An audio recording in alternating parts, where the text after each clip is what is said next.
Hey everyone, this is Kevin from thechesswebsite.com. Today we're going to be going over the Alapin Variation, which stems from the Sicilian defense. Sicilian defense is pawn to e4, pawn to c5. You've probably seen this. This is one of the most common defenses in all of chess because it really gives black a fighting chance. There's a lot of sharp variations. Black has a lot of different ways that he can actually take the initiative in the game.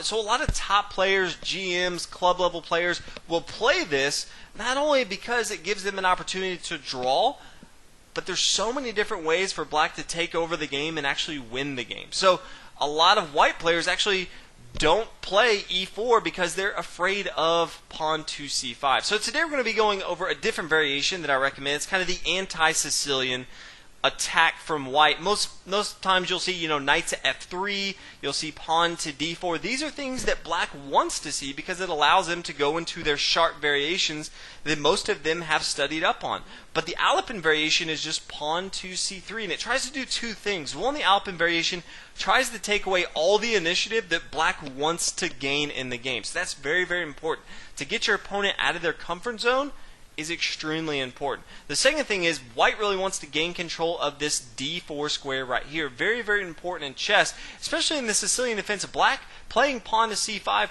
really wants to gain control of this square without even using his center pawn. So very, very important. Again, this is the anti-Sicilian, and this is used by many of the greatest chess minds of all time. Many GMs, world champions. If you've seen the series that we did on Kasparov versus Deep Blue in 1996, the first game Deep Blue beat Kasparov, and then the second game Kasparov came back and used the Alapin variation to beat Deep Blue. So it's very, very strong, and you see it all levels of chess. Now in this video we're going to be going over the 5 most common moves that you'll see from black, and then a lot of different variations within those, so you kind of have a good idea of how to play this, what different things you should be looking for, and kind of how to approach it. But again, going back to the original things, we're just trying to take back the initiative. This is going to transition nicely into the middle game, and it's really going to take away all the Sicilian variations that black's really used to. So the first move we're going to be going over is knight to f6 right here, and black's just going to continue to push forward and just attack that knight with pawn to e5. Now, black has a lot of different ways he can move right now. As you can tell, knight just going right back to g8 is going to be a mistake. It really gives even more initiative to white right now. You never really want to be moving your knights back as far as developing them and then moving them back to the 8th or 1st rank. So that's going to be a mistake. You can tell that knight to h5 is going to be a mistake. The queen's going to take it, and that really goes along with if the knight comes down to g4, that's going to be a mistake.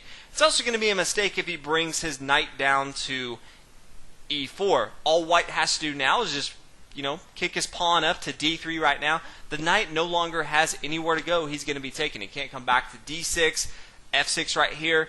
And again, if he tries to come over here to g5 or g3, he's going to be taken by either a bishop or a pawn. So that's going to be a mistake. So as you can tell, the only really move that black has is to bring his knight over to d5. So from here, white's just going to play pawn to d4. Now, black does have a few options from here. The first one that you'll see is just with black taking right here on d4. Now, white can take back right away, but he doesn't necessarily have to. First, white's actually going to develop his knight here to f3, and that's because he's not really worried about this pawn coming down to c3, because this pawn was blocking this knight here on d5. So you don't have to worry about getting that material back. You're going to get it back eventually, but you don't need to go right away. You can go ahead and bring your knight over here to f3 first. So the knight's going to come right here. Now black has a decision to make, but let's say he brings his knight over here to b6 or c6. Simple development move, trying to control the center of the board, protecting one of his pawns right now.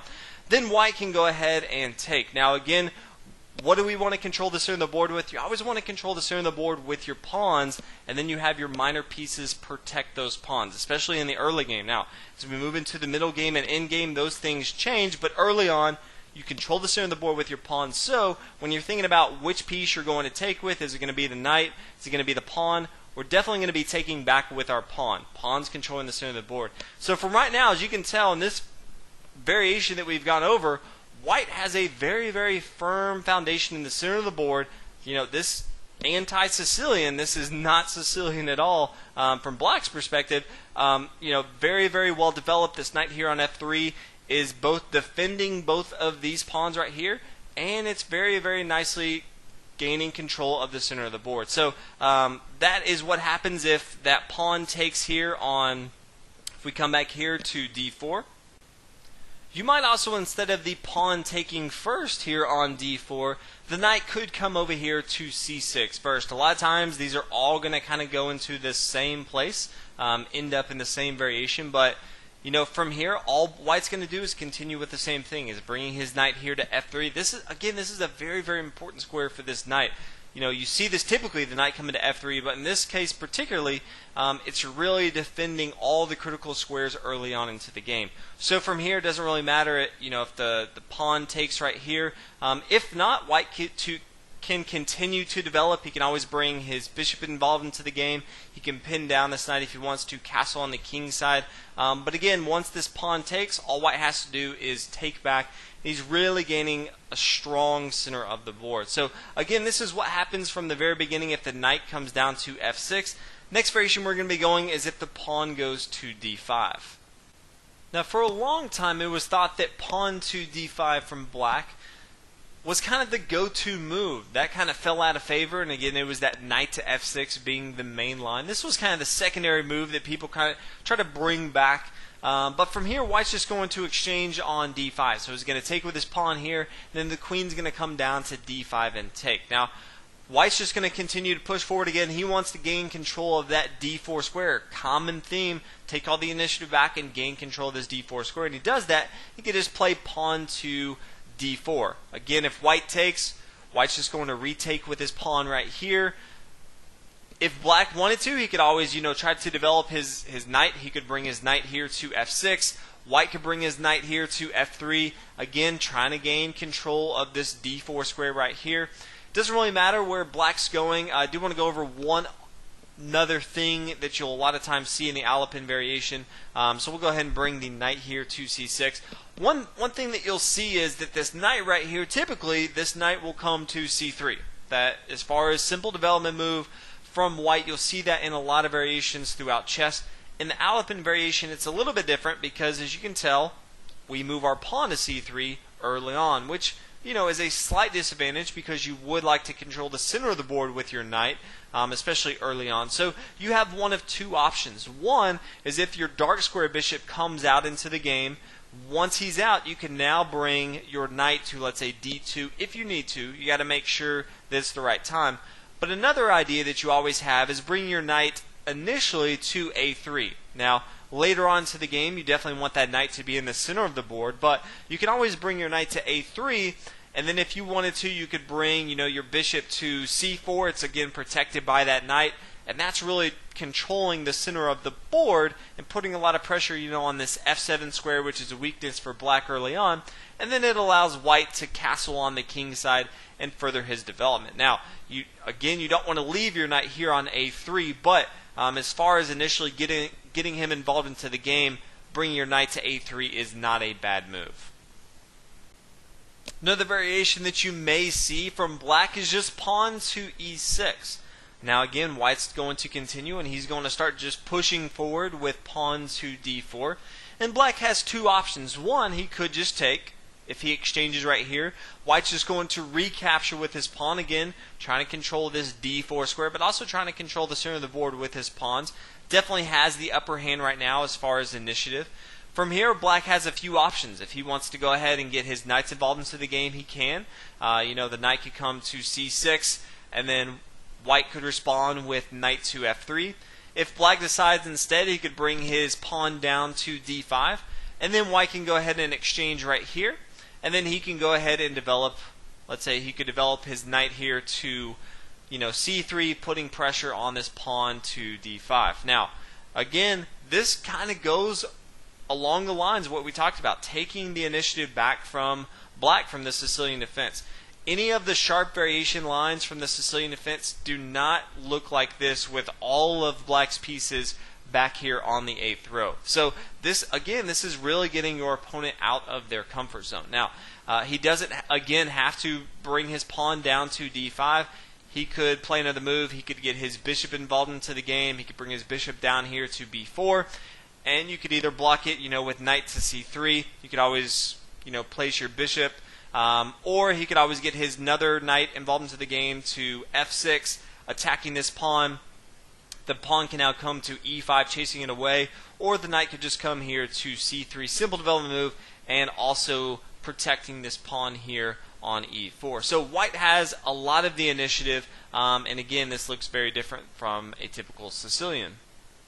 Another move you may see from black is pawn to d6, and again, white's going to continue with the same theme, and that's pushing forward with pawn to d4, again trying to control this d4 square right here.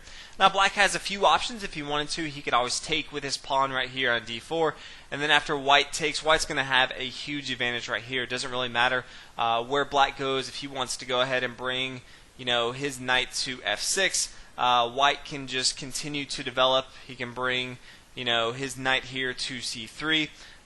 If black instead decided to bring his pawn to e5, pushing forward and put a little pressure here, white can just play knight to f3.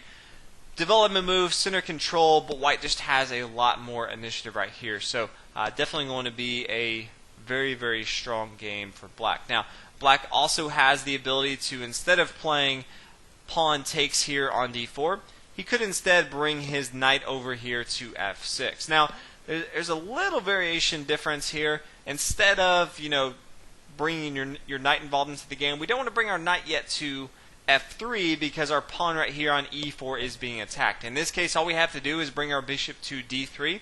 We definitely want to make sure our light square bishop is developed into the game, so this is not a bad thing at all.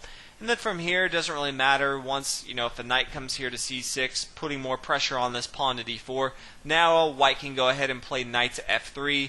Simple development move, controlling the center of the board. Most importantly, in this opening, defending and protecting this pawn here and this square here on d4. And now if white wanted to later on, he can go ahead and castle on the king side and then continue moving into the middle game. So again, another variation. And this, again, does not look anything like the Sicilian defense. So we're going to be going over one more variation. The last variation that we're going to be going over with is pawn to e5. So basically, white knows that he wants to go ahead and try to control this d4 square. And so if black wants to double whammy, put both of his pawns here on c5 and e5 and try to stop you from putting your pawn here on d4, he definitely may just do this. So pawn to e5 from here. White's going to play a little bit differently. Typically, white just pushes forward with pawn to d4. He's not going to do that right away. Instead, he's going to play his knight to f3, attacking this pawn here on e5 that's trying to control this d4 square right here.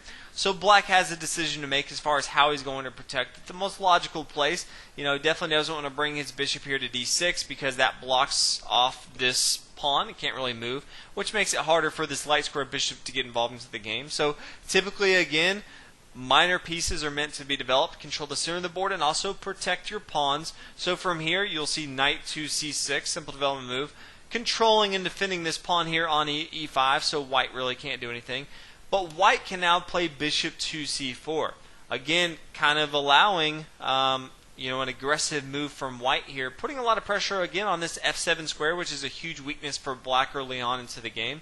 Now, depending on where black goes, let's say black develops his other knight into the game to f6, putting pressure on this pawn on e4.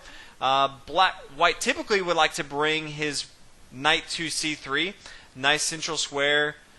Again, defending this pawn here on e4, but again, as we've said in the Alapin variation, the knight cannot come here to c3 because we have our pawn here. So what's white to do? He has a nice little move of knight to g5. And what this does, it's twofold. One, it defends this pawn here on e4 from this knight here on f6, but it also does a double attack on this pawn on f7. Again, the f7 square early on is very weak because the only thing protecting it is the king. Now, again, white now has its light square bishop aimed at this f7 square and his knight. He can always, if he wants to, get his queen involved into the game. If this knight wasn't there on f6, he could bring his queen here to h5. He could always bring it to f3, putting more pressure on this f7 square. This is going to be a very, very good game from white. He has all the initiative. He's taken that away.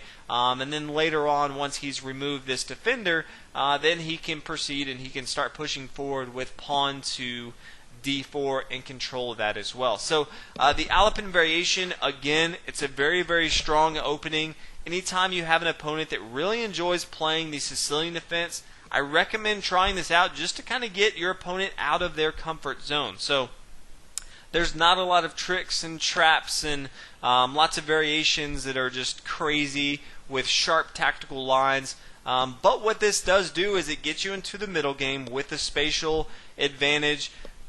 Again, you have the initiative. So if you're a strong, chess player and you kind of like to get into the middle game with the advantage, kind of get that into the end game so you can kind of outplay your opponent, I definitely recommend this because, again, Sicilian defense, your opponent is trying to take that away from you. So check this out. Let me know what you guys think, and I'll see you guys in the next video. Thanks for watching.